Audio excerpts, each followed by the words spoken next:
Board.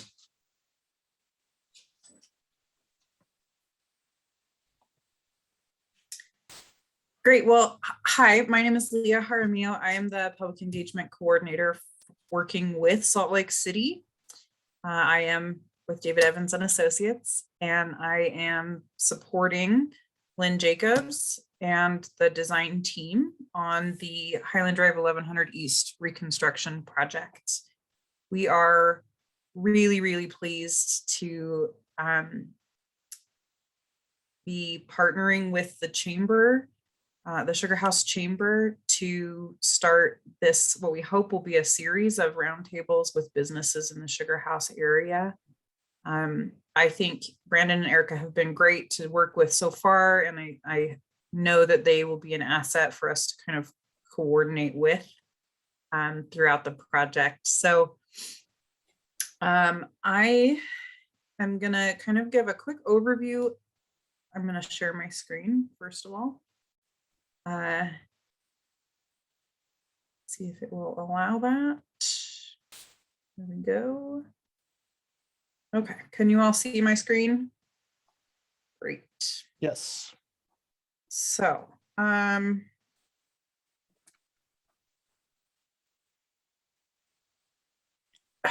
I've lost my mouse. Sorry. There we go. My goal today is to give you kind of an overview of where we are with the project, share some of the feedback that we've already heard.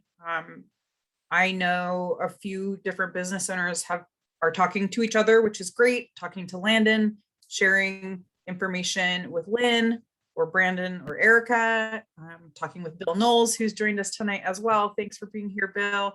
So I want to make sure that everyone's kind of heard the bits and pieces that we've already kind of communicated individually, just so everyone's on the same page of kind of where we are, what's happening, and what we already know we can't do, or maybe things that we just aren't in a place to decide yet.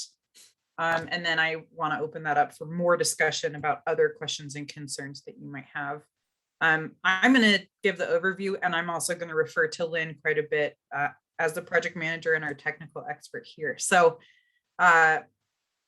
feel free to drop questions in the chat at any time.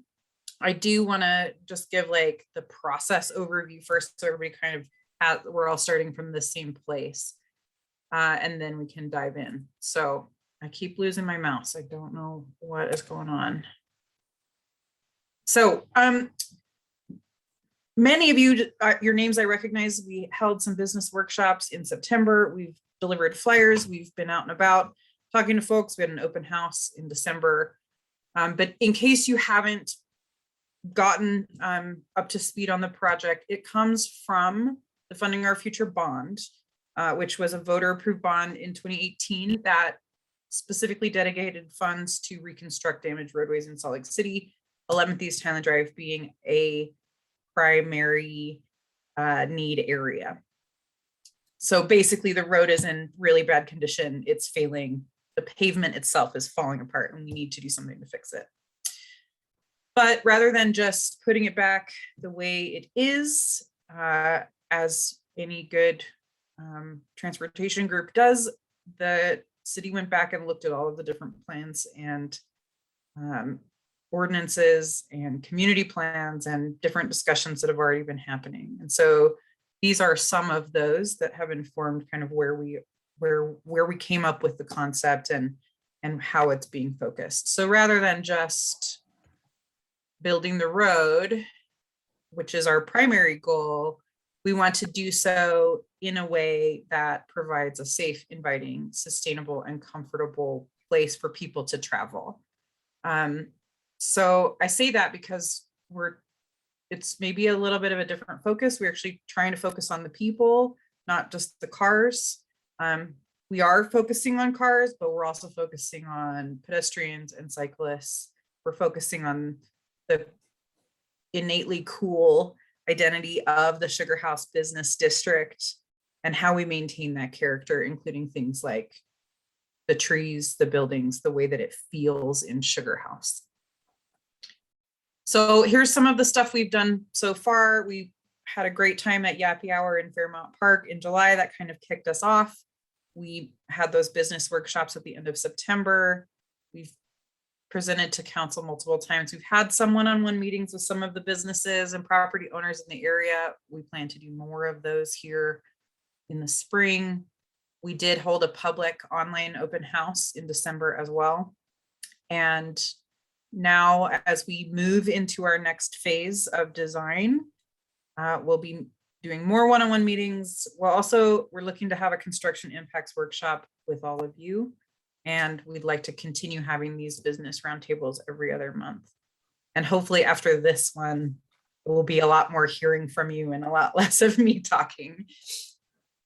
If you haven't seen them, I will drop the links in the chat, but these are the concepts that are moving forward into design now. So if you participated in the business workshops, we showed you these and we said, hey, what do you think about this? And we had a lot of really positive feedback. We did have some people who weren't excited about the concepts, but overall, by and large, we've had a lot of public support for these concepts. And so they are moving into design. Some changes will still happen, but the general layout of bike lanes, one lane in each direction, a center turn lane here in this section, which is from I-80 to 21st South, and then a wider multi-use path on the west side.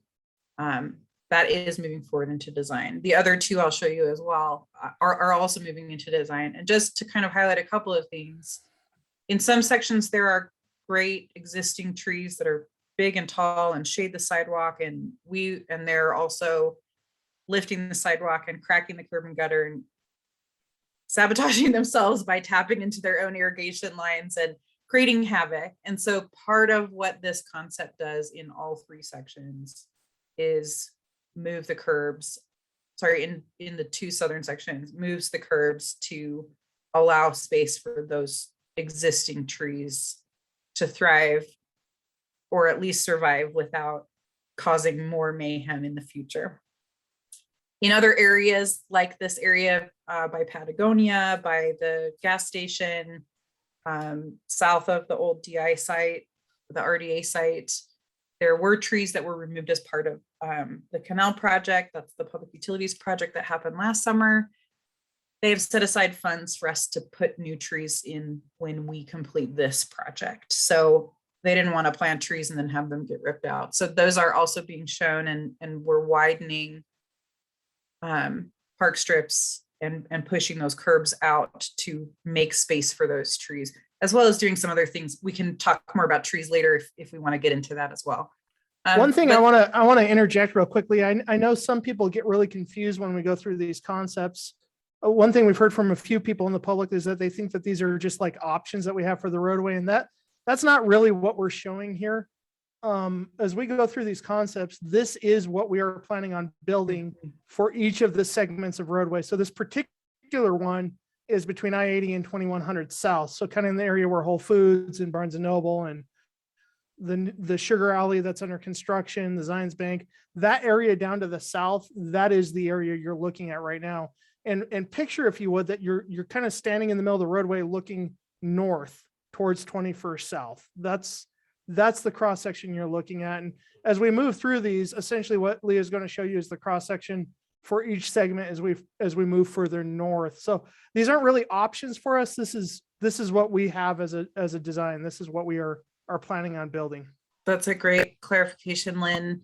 And the point is, and so I guess the other clarifying piece I want to add is, if we're looking at that,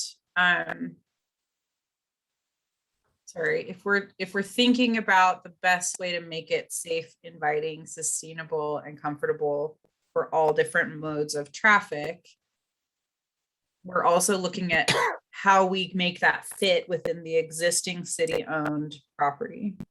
And so it changes depending on the area of the project that you're in, because there's different widths of what the city owns. So, and what's next to what the city owns, right? We don't want to take out existing businesses.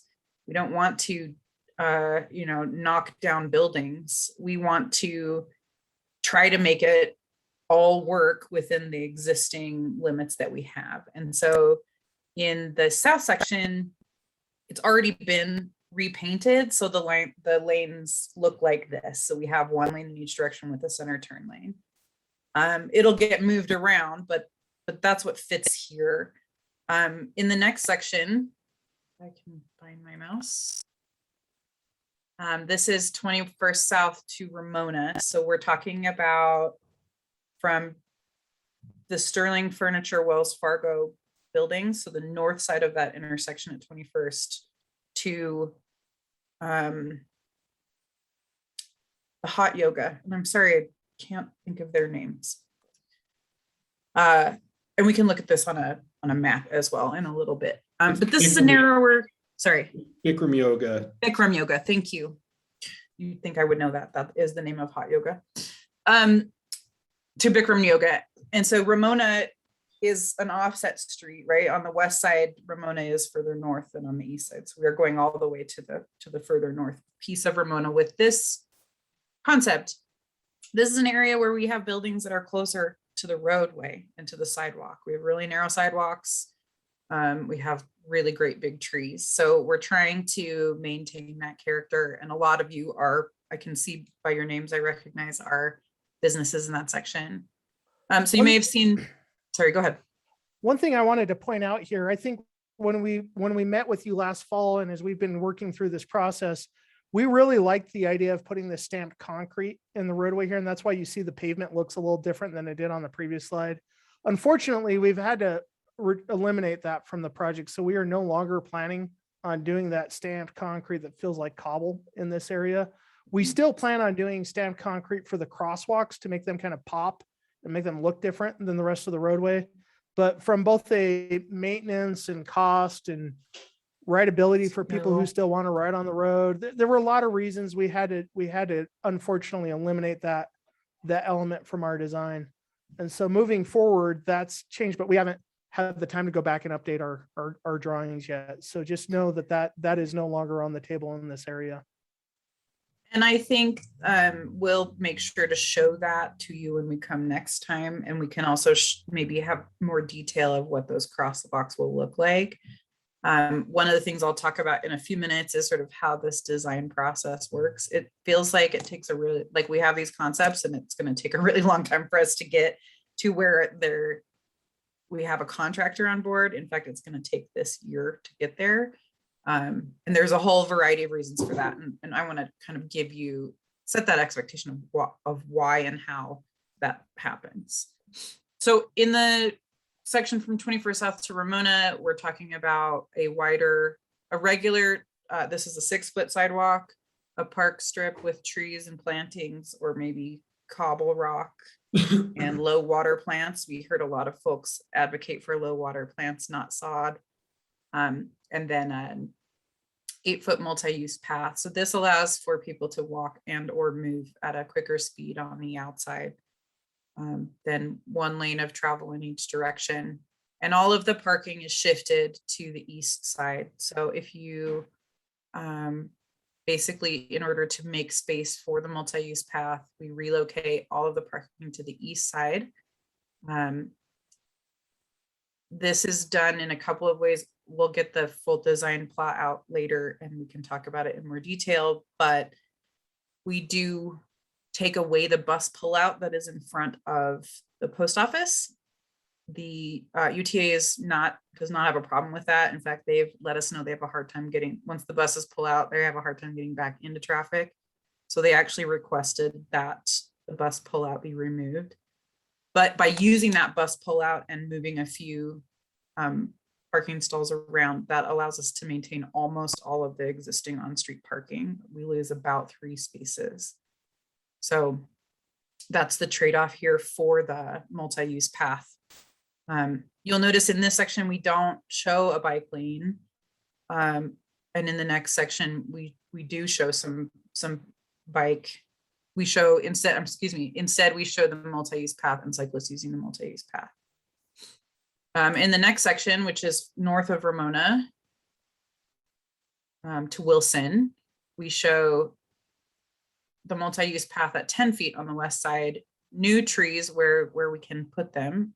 And then one lane each direction with on-street parking or shared shoulders.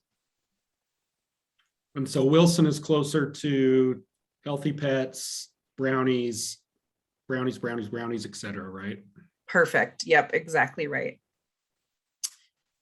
We don't go all the way to 1700 South with the Reconstruct, but the striping does tie in to catch the bike lanes that pick up on the north side of 17th South. Lynn is working on a separate project. And I don't know, Lynn, if you want to talk about that at all. So we're planning a separate project. It'll probably be bid as two separate projects, but they're going to both be under construction in the same year. And the other project goes from 1700 South all the way to 900 South, all the way through Elpco and the East Liberty Park community area. So understand that like we are looking at changes up further north as well. Probably not as transformative or dramatic as what you've seen here to the south. It's more about striping and making sure we get good bike lanes in there and making sure all of this investment that we're making in this area connects to something and it works.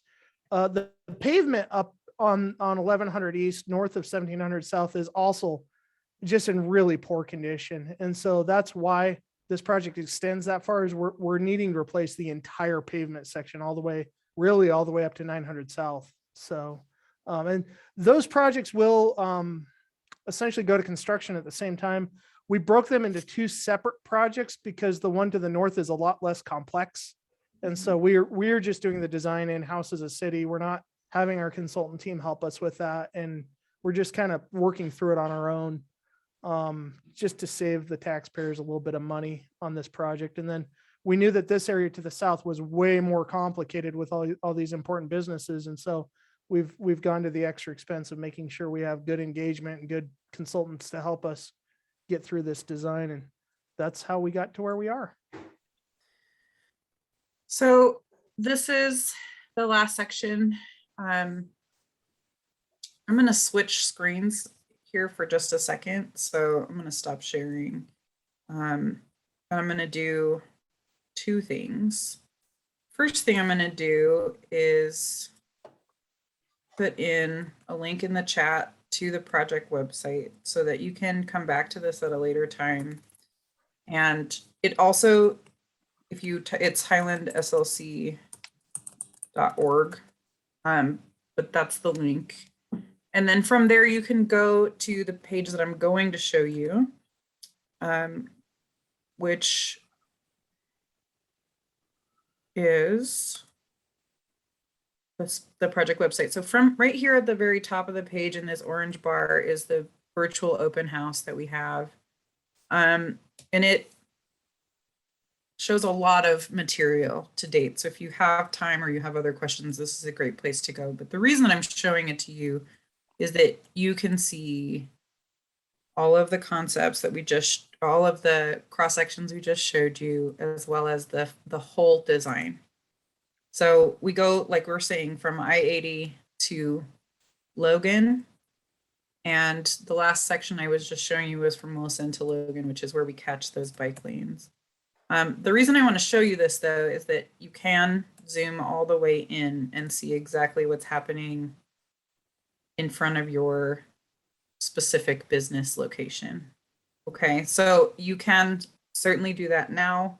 We will do it as we answer questions in a little while. I can also, at a later date, come to your business with a printout, and we can stand out there and look at it and talk about what it means. So I want you to know there's a lot of different ways that we can talk about how this looks directly in front of you, or how it may relate to you and your neighbors, and we're happy to do that.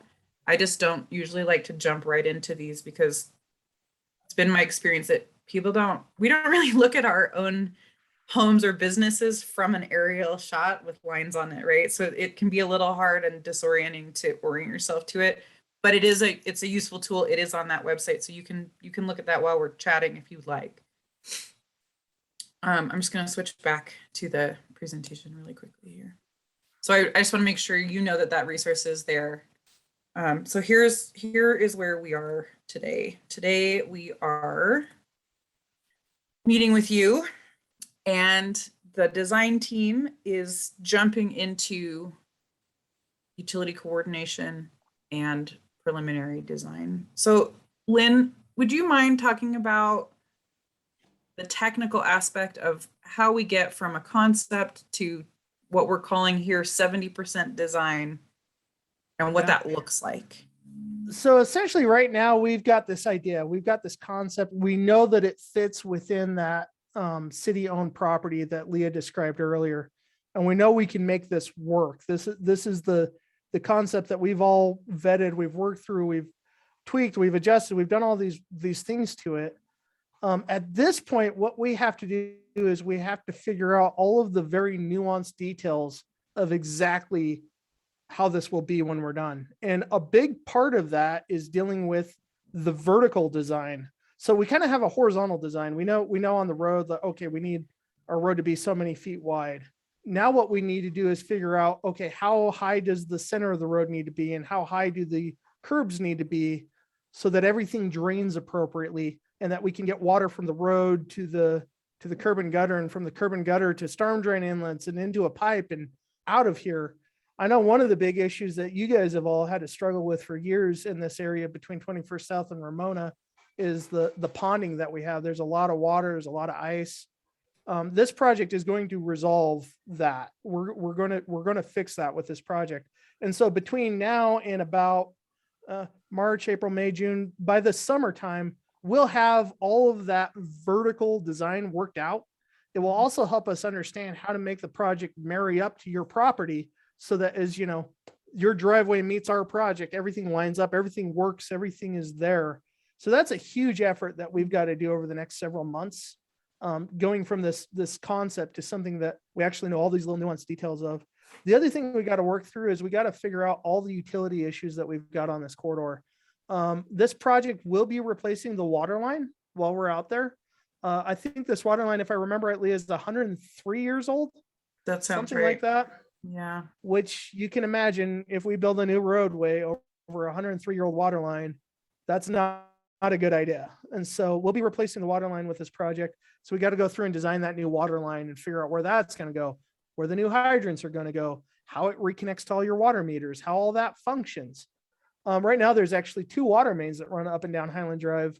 We're going to consolidate that. And when we're done, we'll have a single water main. So there's quite a bit of work to be done there. We got to think through draining water off of the roadway and how that's going to work. And so we'll be adding a new trunk line on this roadway that's not there right now so that we can get everything to drain properly and actually get this road to function the way it's supposed to function. Fortunately, for us, sorry, trunk line is what we call Big storm pipe. drain. yeah. Pipe. It's a big pipe. I grew up in Montana and I say storm word and everyone makes fun of me. So I try to avoid that word. I like it. So we got to work through all that. And we also have to look at the fiber in the roadway and all the utility conflicts that we've got. We've got to work through all the important details so that when we go to send this out to a contractor to bid on, they know exactly what they've got to do to build this project. And we don't have any surprises or anything unexpected and we can just get this project built. So that's our focus for this next year, getting all that worked out. So when we show you the design that I just showed you, that's like 30%. That's what we think we'd like. That's what the concept sort of looks like line work wise. By the time we get to 70% design, we know where the gas line is. We know if power poles need to be moved. We know if your water line connection at the main is in the way of trees. We know those things and we can help the contractor bid it. We also know how much they have to, asphalt they have to replace, how much they have to take out, how much they have to put back. We know sidewalks and those kinds of items. And so, like Lynn said, that helps us figure out the cost, which helps us figure out how that fits within the overall city budget.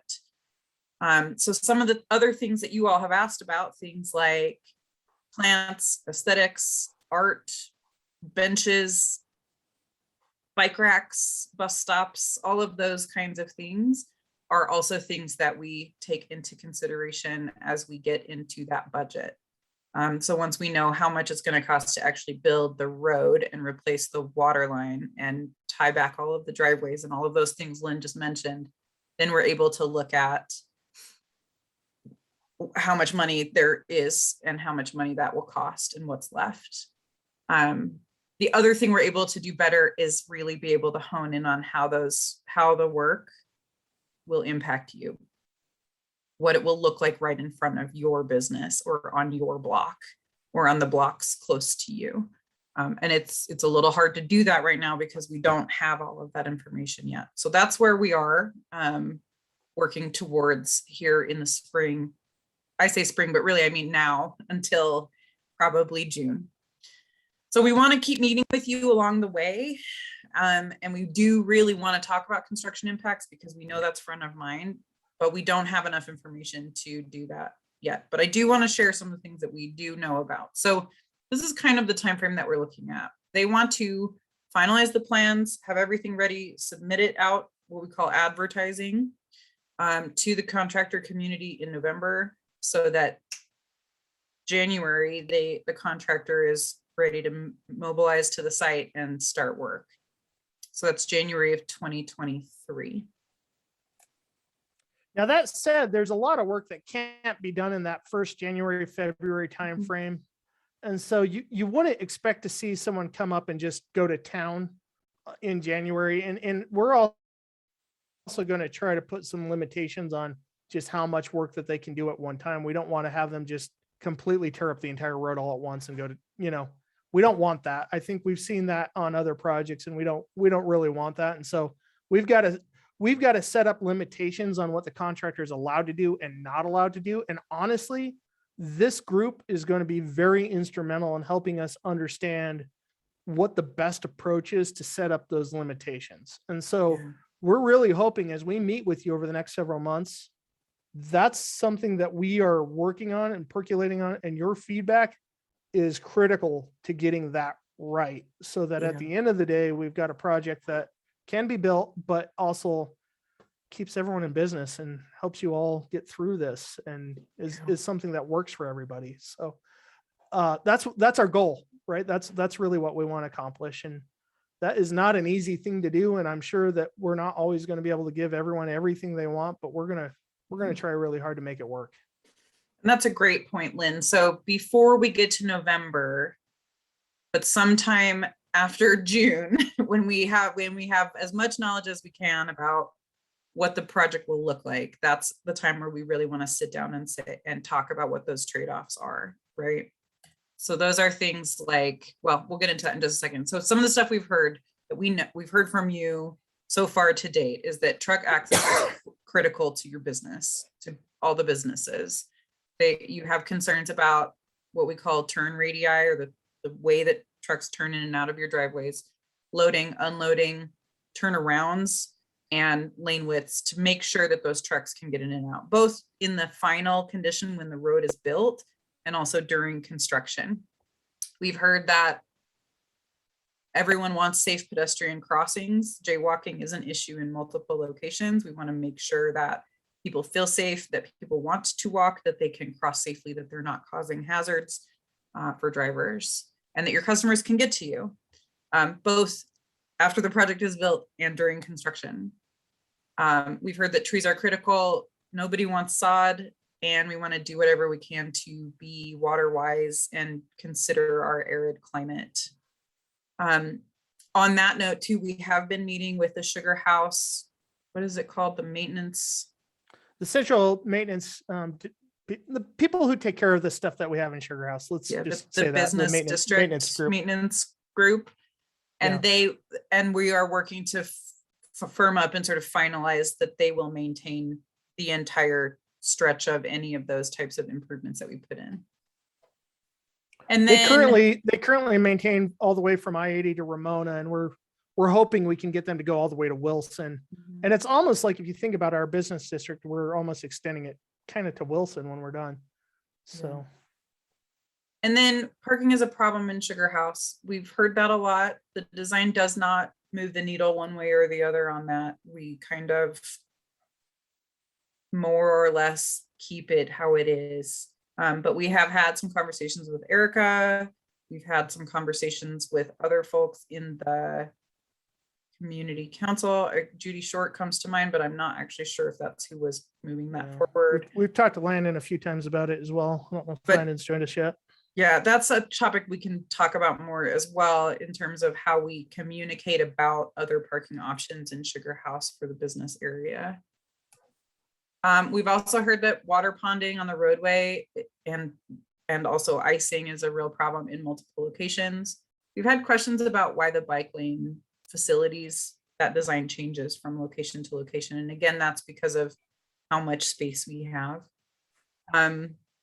We've heard from area residents on Hollywood Avenue and other streets to the north who are worried about trucks and speeding cars during construction and also after the project is built. And we've heard that people really want to make Sugarhouse continue to feel like that really cool, special place that it is, with what we call placemaking amenities, things like art, trail signs, bike racks, all of those things, and what they could look like. So that's what we know. Those are the focus areas that we've heard. I'm not going to talk through all of these, but I want to say Emily and other business owners have been very great at communicating and asking lots of questions. And so most of these come from Emily and others. I don't want to take credit for them, but I do want to talk about what we know we can do to help. And that's partly why we met with Erica and Brandon. That's why we're here. So at our next meeting, we've invited Select Cities Economic Development Group to participate and talk about the grant program that they just initiated, 2 years ago, for businesses that are in areas that are under construction. That grant program is currently targeting specific corridors, 3rd West, 9th South, and I think 2nd South. And they are moving to add new corridors as projects change over, right, from one area to another. I don't think they had enough new information about where that was in process to come tonight, but they will come to the next meeting, and so we can talk about what that program is and how it might be accessible to you. We absolutely will require the contractor to put up signage that shows business accesses and how to navigate around during construction. My team is dedicated to the project, so it will be me, Chris, or Molly on my team, who many of you have already spoken with, or they have visited your business to deliver flyers. We want to let you know that we're here, and we are here all the way through from concept to completion. So there's no loss of knowledge about the things that you're concerned about. So we can keep them top of mind and help make sure the contractor is supporting those things and making sure that we are following through on the commitments that we set here for the city when the contractor is out in the field. We will have a project website, social media, email updates, and we are always happy to make flyers and posters for you all to distribute. We will look to you and the chamber to talk about how we talk about construction, how we market those kinds of things, maybe a little bit later in tonight's meeting or at another meeting. We'll also regularly, we'll continue to coordinate with you all in the chamber, and we'll also regularly make updates at the community council. So there's lots of things that are sort of already built into the way that the project is going to be run. So you're not having to guess when work is happening or where they're going to be, those kinds of things. One of the things I will say, having worked on, I worked on a UDOT project on State Route 9, which is the main road into Springdale, which is at the mouth of Zion National Park. And it reminds me of this project because it's a narrow road and there's businesses right on both sides. And there's a lot of people who like to come there.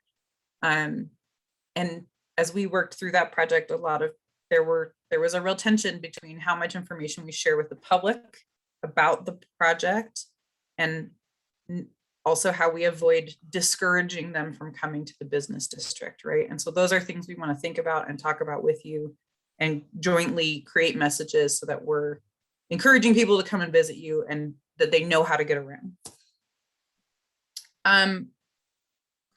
Lynn, do you yes. Can I add on to that just a little Please. bit, just to kind of present another variable of this, which is, Erica and I, Landon, the group of us have all talked about, from the chamber perspective and the community perspective, we know that this project isn't going to be easy on anybody immediately affected by it. But one of the things that we do want this group and other business owners that maybe didn't make this Zoom to think about are potential things that we want to get out of this. And for these meetings to be kind of a meeting where we can express those kind of things. So, I don't think many of us get excited about, oh, we'll have new curb, structures along 1100 East. Maybe Landon does. I don't think Erica does, but Come on, Brandon. so I do.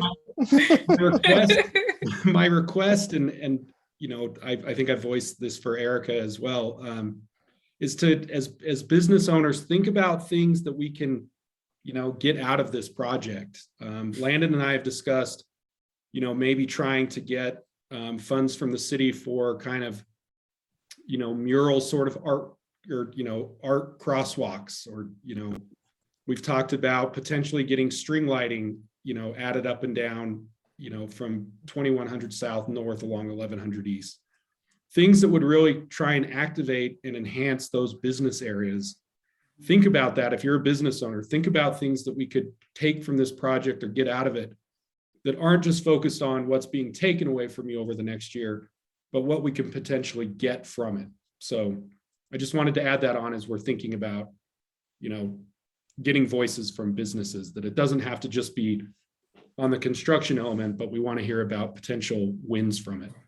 Yeah, absolutely. Spot on, Brandon. I can't agree more with that. And I can't promise that we're going to do stuff, right? But as much as we can, we want to partner with you to find a way to make it happen and make this corridor into what it could be. I'm the project manager for this road, for the 13th East project, and for our 21st South project. And I got to tell you, of the three, I think that this road has the potential to be really neat when we're done, and just a place that people will want to come and be and visit and just be on. And I think it's got the greatest potential of all the roads I'm working on right now. And it's for me, it's really exciting that we're able to make these connections that we are, and hopefully we help you get what you need out of this when we're done as well. So, yeah. Okay. Not to belittle my other projects. They're great too, but this one's my favorite. Of course, I say that about all of them, right? No, you don't. It's just this one. Just this one. We can talk about construction. I took the slide down because that's really sort of my last slide before I open it up for Q&A. But again, like I already said, we've heard questions about things about the way the project could be built. I'm not sure that we have, we can certainly talk about those types of questions today, but I'm not sure that we have enough project information like I was saying earlier. So really what I'd like to do is sort of see what you all want to talk about. The types of things Brandon is talking about are also being considered, and we may not be able to commit to funding, but it's worth getting those things on the agenda now, right? Let's talk about those things. So Brandon, I don't mind how we do this. Would you like people to put it in the chat? Would you like people to just raise their hands and talk? I think we've got a small enough group that if they just want to unmute themselves. There's one question in the chat already. If you could take a I look see at that. Yeah, Jenny, Jenny is asking whether the old railway ties will be taken out of the street.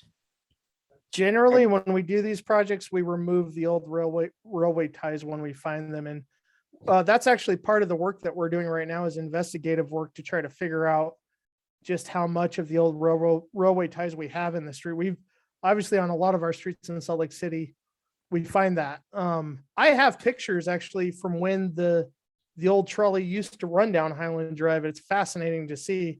And it's amazing what things have changed and what things haven't and whatnot. And it's really interesting to think about. This road has been around for a very long time. And there are a lot of things underneath this roadway, including the railroad ties, that are going to be surprises to us when we actually go to construction. I think we just all need to set that expectation that as we are building this roadway, we're going to find stuff that we're not expecting, and we're going to have to find a way to deal with it when we do. Railway ties are one thing, but I actually did a signal design at Highland Drive in Wilmington, that new signal right there on the corner where Zions Bank and Sugar Alley and Whole Foods is. And when we were building that, we were drilling a hole to put one of the new signal poles in. We hit a piece of concrete that nobody knew was there. We had to adapt. We had to adjust. We're going to run into that on this project. Unfortunately, there's just too much history in this neighborhood to expect that we're going to have a clean slate underneath this roadway. Fortunately for us, we're only replacing the top little bit of it, and we're not going to have to go really deep, and hopefully it goes pretty smooth. When you say the top little bit though, what are you, Yeah. is that inches or a foot? Foot and a half. Okay.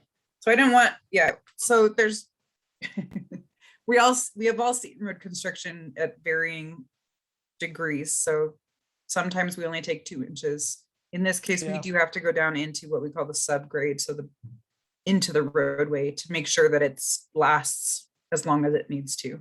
We get down there, we find those old railroad ties.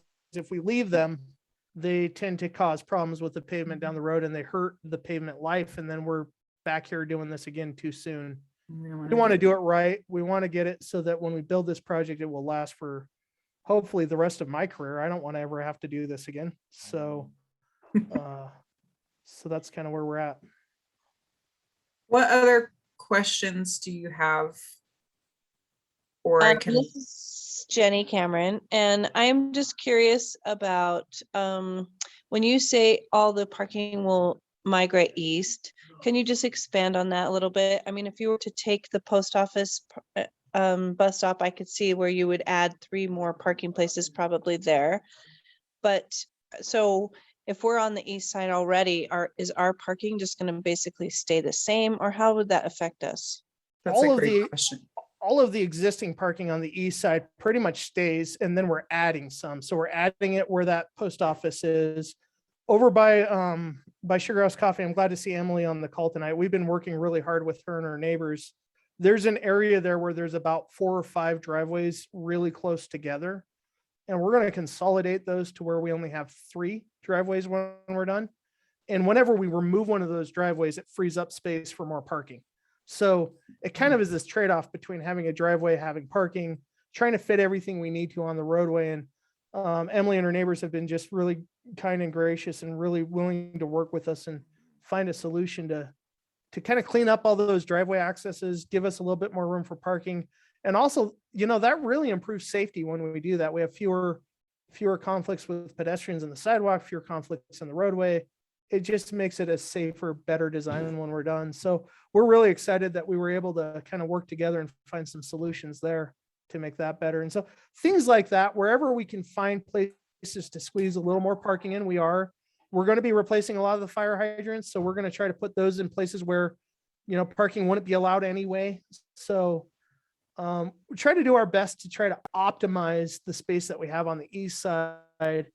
We're certainly not planning on taking any of those stalls away. It'll be the other way. We're trying to add stalls on the east side. There is a comment in the chat from Dr. Bill Bogus that Rocky Mountain Power is putting in a new power line with a switch box in front of his office. Bill, I don't know where your office is. I'm sorry.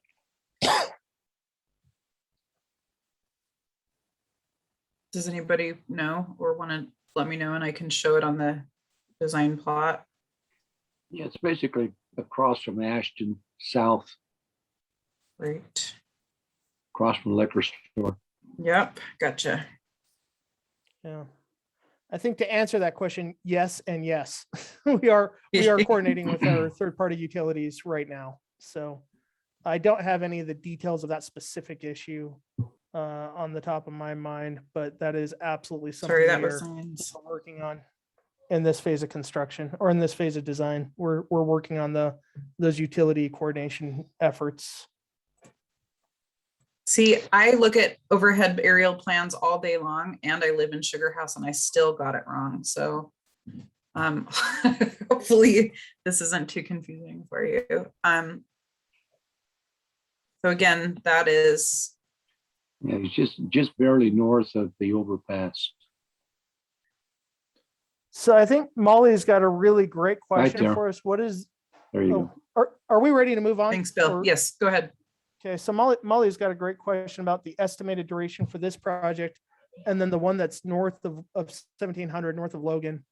What we're talking about doing for that. So both of these projects we're expecting to do in one construction season. So in other words, we hire a contractor this winter, and then by about January, February, they have their notice to proceed. They're able to go out and start working. They mobilize, they get going on this project, and it will last the entirety of this 2023 construction season. At some point later in the fall, winter, it gets to a point where you can no longer do a lot of the work that we need done. So there reaches a date when you can no longer put asphalt down. It gets too cold for that. They close the asphalt plants. And so the contractor has got to get those items done on time, or else he can't get the project done. So essentially we don't have a total like, hey, it's gonna be 9 month, 10 month, 11 month, but they have to get the asphalt done before it gets to be that colder month. And usually that happens around October, November at the very latest. Now, that said, we don't expect the contractor to be on the entire project for the entire duration of that. It's not common for them to do that. What's more common is that they'll start and they'll do one area and then they'll kind of move along, or they might do all the curb and gutter in one area and then go do all the curb and gutter in the next area, and then come back and do all the pavement all at once. But they'll keep things functioning while they're going. We will have to set up rules for them to live by. So these kind of limitations that say, hey, contractor, you're allowed to work these hours, or you're only allowed this certain amount of closures. And, we'll need to work on that document that kind of sets up the rules for how long they can be in one spot or what they're doing. So that's something we're going to be working on. And both projects, yes, we need them both done in 2023. For us as a city, that is a almost non-negotiable item on this project. We have a bigger program going on. So 11th East and Highland Drive is slated for 2023. Well, 13th East over between 21st South and Mill Creek is slated for 2024. We can't have those two happening at the same time. That just will not work. And so we absolutely need the contractor to be done and out of there so that we can get to 13th East on time and get it done and out of there. 21st South will be the third project that happens, and it's slated for 2025. So you can imagine we're on a really tight schedule. We can't mess around. We can't miss these deadlines, or else we're really sunk. We also have funding limitations. The bond money becomes available at a certain time and has to be spent in a certain amount of time. So we absolutely have to meet that target. And that will be a critical element for how we select our contractor. We can't pick a contractor that's going to take longer than that. So that's pretty much definitive. 2023, we got to be done. And that's all there is to it. So I want to add a couple of things there, and this is something that we will talk about, I think, with you more when we talk about project limitations later in the summer and the fall. We have to balance. So let me back out of that. As they go through the project cost and budget and get all of the design plans put together, they do what's called a constructability review. So they have people who have built projects, been contractors and project managers look at the project and say, this is this much time of work, right? This is how much this could take. And then we talk to them about how that could possibly be built, and what kinds of limitations we might want to put on the contractor. Like Scott is asking, how do we keep lanes open? How many lanes open should we have? How much space does the contractor need to actually get in and build? And is that enough space to also keep all the lanes open? So yes, the intent for sure is to keep a lane open or 2 lanes open, but we don't know how that works and looks in all of the locations yet. If I'm thinking about Scott, where you are, where Emily is in that north section, Soup Kitchen and North, it's really narrow. So I don't know yet that there's space for 2 lanes plus all the contractors' work and everything that they need to do in the work zone. And so that's part of why we're really excited to have this opportunity to talk with you as the project progresses, because we need to understand, if we try to make 2 lanes open the whole time and build the project, what does that do to the amount of time it takes? Does that make the project run into 2 years? Does that mean, is it better to close a block and build it? What does that do to the overall time frame, right? Those are the kinds of things that we'll want to have conversations with you about when we've got a little bit more detail around what's underground and what we're going to need to tackle.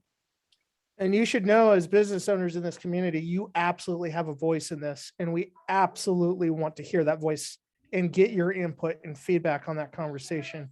It's going to be hard. Generally, what the city requires of contractors, we typically require them to keep a lane of traffic moving in each direction. But like Leah said, this could be a unique situation where that becomes something that can't be done.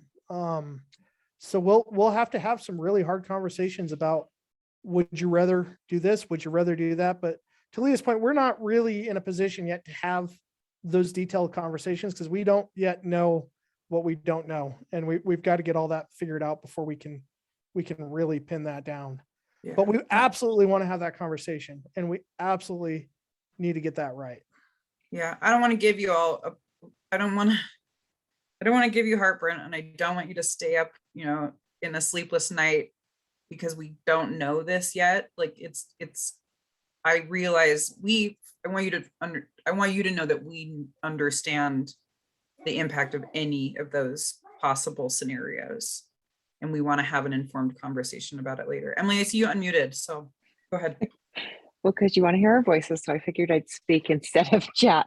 Please do. The biggest well, I have so many concerns if 2 lanes aren't open, but the biggest would be, one, access to the businesses. Like, people won't spend an extra 20 minutes to come get a cup of tea or a cup of coffee. But also the truck access, the garbage access. I know I've said this, I've had many conversations with Leah and Lynn about these concerns, but I want all the other businesses to also chime in.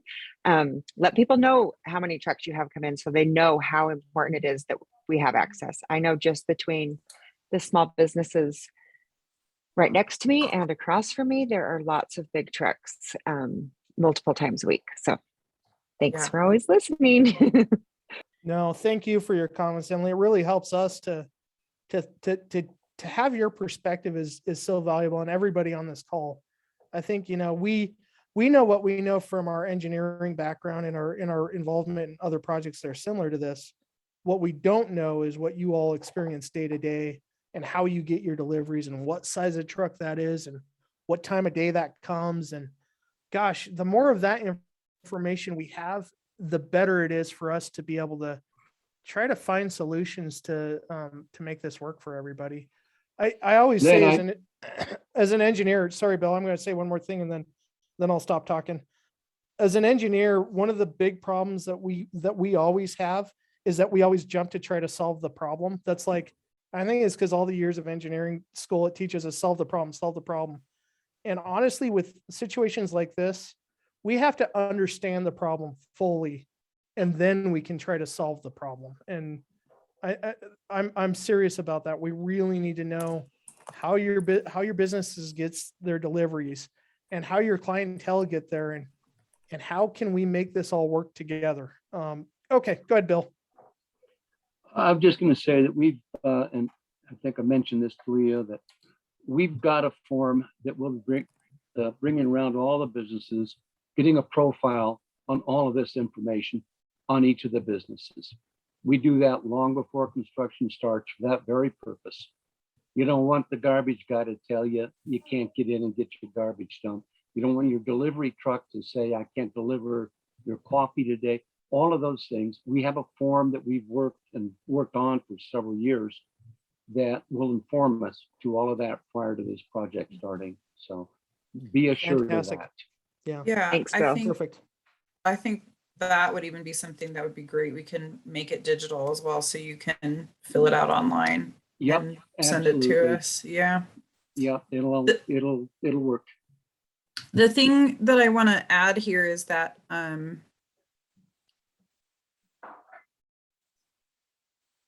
think there's a real opportunity to work together as a group and with the chamber to also talk about how we market whatever that impact looks like to the public, right? So they know, oh yeah, I can still walk over to Sugarhouse Coffee or to Tea's Auntie to get my morning cup. Or I can, I've Here's got to where be I able can- to, Here's where I can park. Here's how I Yeah. can get there, you know? or Make I'm sure that taking people a piece of furniture to get reupholstered, right? I'm not going to walk my armchair.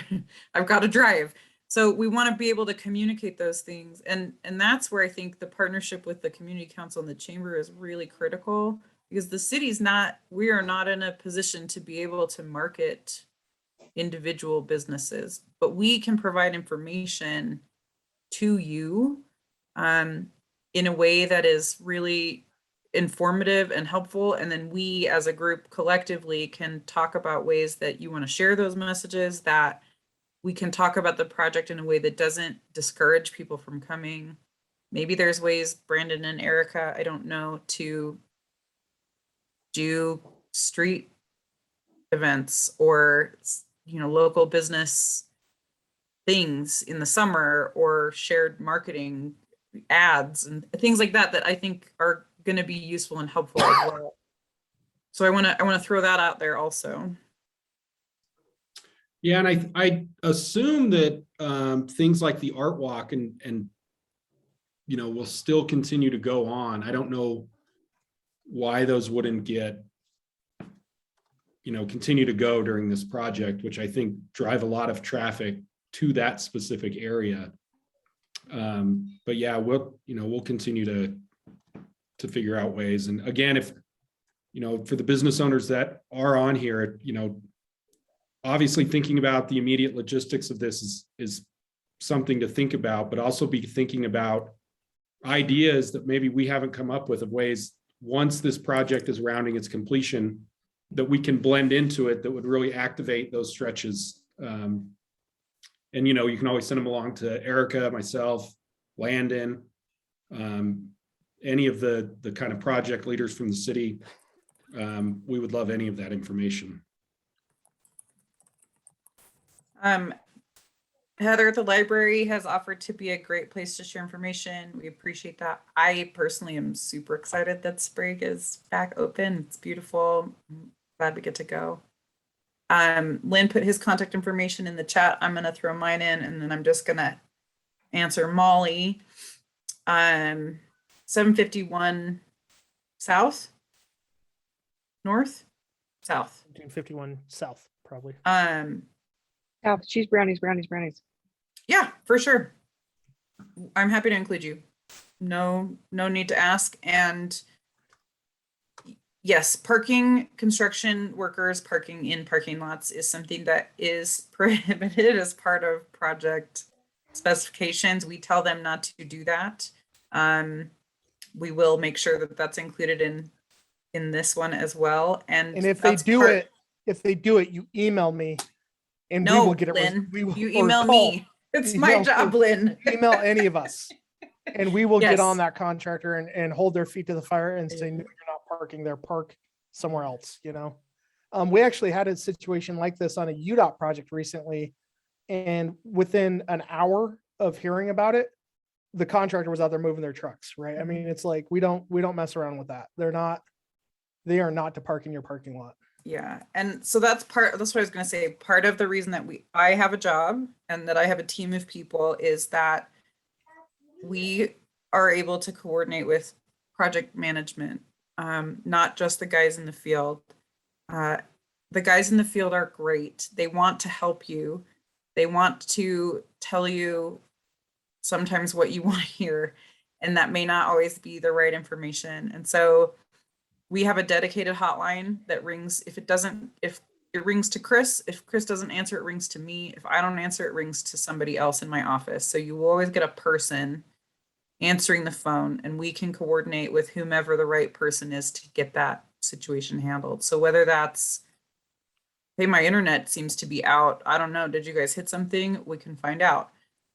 Hey, you've got somebody's truck is parked in my parking lot. You don't need to take the time away from your business to deal with those things. That's why I'm here. That's why Bill is around, right? That's what we're here to do, is to help make sure that you can focus on the things that you need to focus on with your business, and we can help manage those impacts from construction as best we can.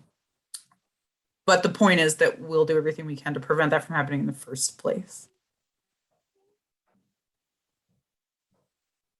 Other questions? I had one more question. This is Scott. Scott, What's the kind of procedure like to talk about kind of individual property driveways and getting an understanding of that?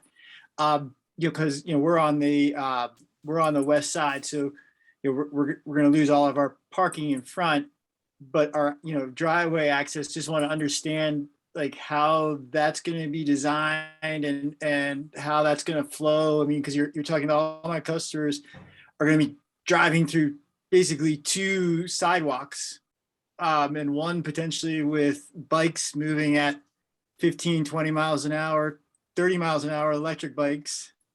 Just wondering like how the logistics of that and stuff kind of works to kind of working on just individual projects or impact or whatever. yeah, great questions. You want to handle this one, Leah? No. Okay, I will then. Do you have a Scott- technical answer? It's a good question. The short answer is that is a perfect concern and something that we deal with on a lot of these projects. This is not the first time we're doing one of these side paths. We actually are that Third West project that we all don't want to be. We're doing something very similar there, and driveway accesses are the biggest challenge with these side paths that we're talking about doing. And it is a complication, it is a challenge, but it's not insurmountable. And so I think the best probably scenario, this Leah's showing us right now what we're planning on doing with your driveway. Sorry. Oh, and then she stopped. Oh my goodness, Leah. I I There think it though, is. Scott, probably the best thing for us to do is to come and meet with you on Mhm. site and look at it together. Because like Leah said earlier, it's hard to like translate what these lines on the map mean to Sure. this Yep. is what it will look like on the ground. But the red lines that you're seeing there, that's essentially, we're looking to do a driveway that looks a lot like that. We're trying to be Pretty consistent with the way the driveways look on both sides of the street. Right now, they look different. Yep. And we're trying to make them all match so that it feels more cohesive. And yeah, you're exactly right. As someone turns off of Highland Drive into your property, they're going to have to cross that multi-use trail, and then there'll be a little park strip, and then they're going to have to cross the sidewalk. And so it's exactly like you said, it's exactly like crossing two sidewalks, but you might have a bike that's moving pretty fast on the one. We're hoping the bikes aren't moving that fast, by the way.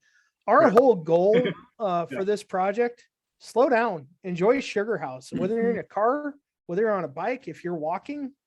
We've really tried to design this to really kind of tell everyone you're in a destination.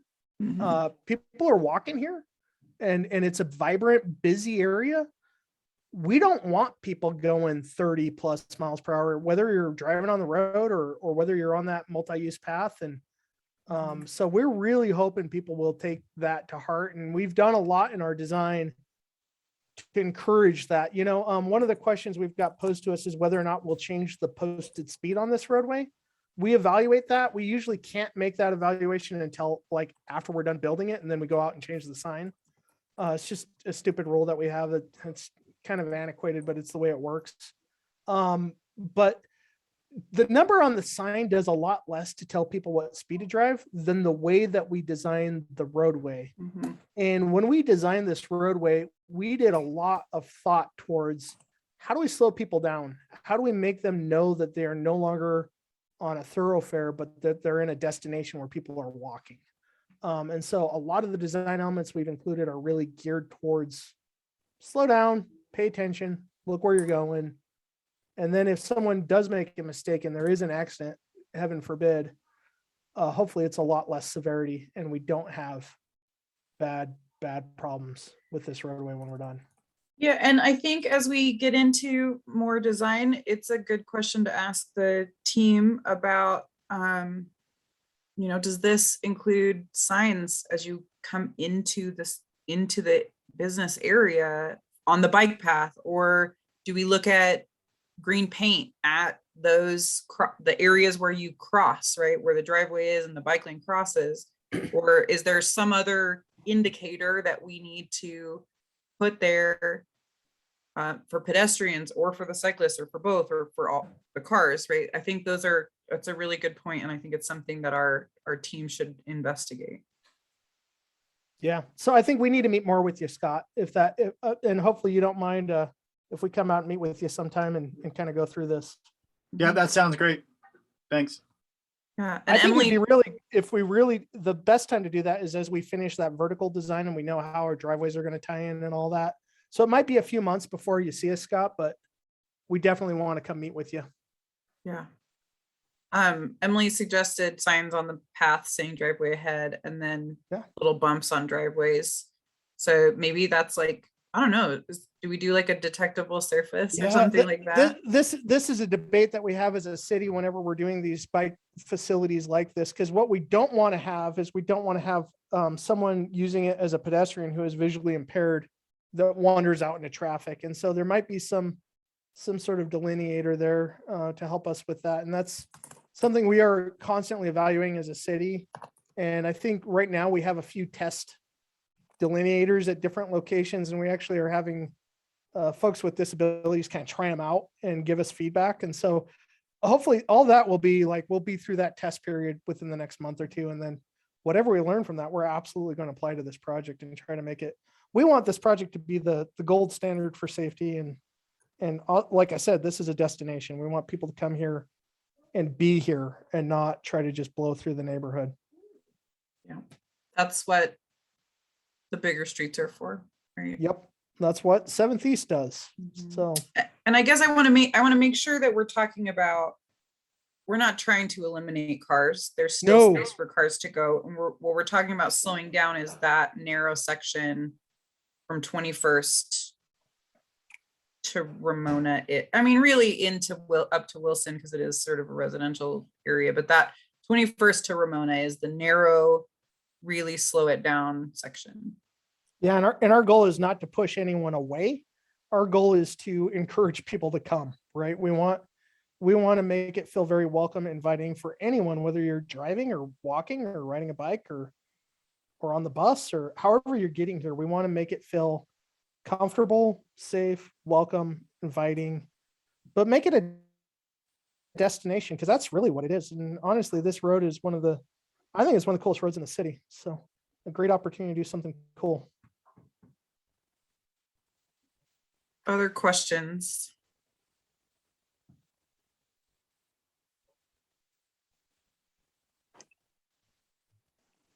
Hey guys, this is Sue. I just want to say thanks for all of the questions you've answered. You're doing a great job of keeping up with all of our obnoxious questions.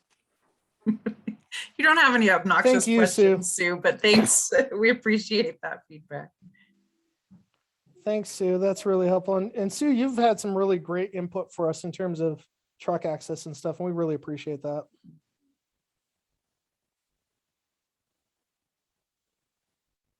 Well, we don't need to take everybody's night. Yeah. If nobody has questions, we could wrap this up early and cut y'all Let you go. loose. Yeah. Hey, Brandon, will you be able to, from the recording, grab the contact information that was shared in chat, since it's not easy to copy, and make that available to everyone? not I could easy shoot to out an copy? email later. Pretty sure Yeah. Brandon has my contact info and Leah's as well. So if you also just wanted to send an email to those that were invited to this meeting with our contact info, I'm happy to It should talk be to in the anyone email, town. no? Yeah. Yeah. Yeah, So- we just want to make sure we get it out to everyone who attended tonight. I think that was more the point, going the complicated route. The other thing I would say is on the project website, you can sign up for email updates. Obviously, Brandon will continue to send information to you, but if you want to receive emails directly from the project team, do that, or you can send it to the email address that I put in the chat there. It's highlanddrive@slcgov.com. That comes to me and Lynn, so we'll both see him. That hotline rings to my team, so you can give us a call anytime. We're happy to come and meet with you. Our next meeting, we thought it would make sense to meet every other month for now, because we're still doing a lot of that research design work. We can talk about meeting frequency at a later time if you want to have them more or less frequently, or whatever that looks like as we get into the project further. So Brandon, that puts us at April. Yeah. I think we talked about doing the second Wednesday, which puts us at the 13th. And we'll be My communicating mom's that. birthday. And along those same lines, though, I mean, like Leah said earlier, we don't want anyone like lying awake at night, just sweating and worried about what we are or aren't doing with this project. That's the last. I know it's going to happen because this is scary and this is your livelihood. This is your lives. I don't want to downplay that at all, but please don't lie awake at night. Call us if you're worried, if you're concerned, if you have an idea, if you're just need someone to yell at, you can call me anytime for any of those reasons. And Oh, be careful what you we will- say. Hey, I've done it. It's part of the job. So please don't do that. And also, if you have concerns, daylight them. The best thing you can do, please talk to each other as business partner, community neighbors and friends and stuff, and talk about this project. But if you have something where you're like, why isn't the city doing this, that, or the other? Let us know. I mean, we can't do everything everyone wants us to do, but if we know about it, it improves greatly the odds that we can actually help do something about it. So Yeah, and I think one of the great things about this opportunity is if we can't do it, we can tell you why, right? And that's, I want to be able to have that dialogue with you. I think as a business owner, I used to own my own consultancy as a business owner, and my experience with other businesses during construction is that you're all really savvy and have worked really hard to get where you are. So if you have advanced planning time and information, it makes it a lot easier to do those things. It's when we have surprises that things really get difficult. And so I want to be able to build that dialogue now and make sure that you have a good, solid expectation of what could happen and what we can try to prevent and what we can work around and what is, and that we understand what's not tolerable for you so that we can work around that and make sure that we're all on the same page. if I could print a t-shirt, it would say, I hate surprises and I'm sure you do too. So let's try not to surprise each other. And definitely everyone, please feel free to reach out to Brandon or I if you have a concern also that you would like to have relayed. I'll set up a page on the site as well, where we can just continually post updates, so you can bookmark that. It will be less formal than the site that y'all have that has all the, the virtual open house, just something more like, hey, we just heard this meeting's coming up at this date, more geared toward all of us on the street there. And that way we can facilitate the conversation even more. So. Also think about too, if there's other ways that we can support you with sharing information during construction, right? If you have, like, we'll share information through SLC Moves, which are the city's transportation feeds. So that's Twitter and Facebook. I'll post, and I usually share those posts with Landon. I'll make sure to share them with Erica and Brandon as well. If you have other resources, sometimes we try next door.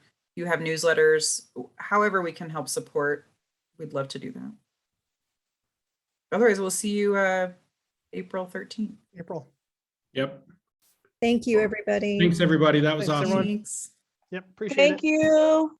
Thanks so much. Have a good night.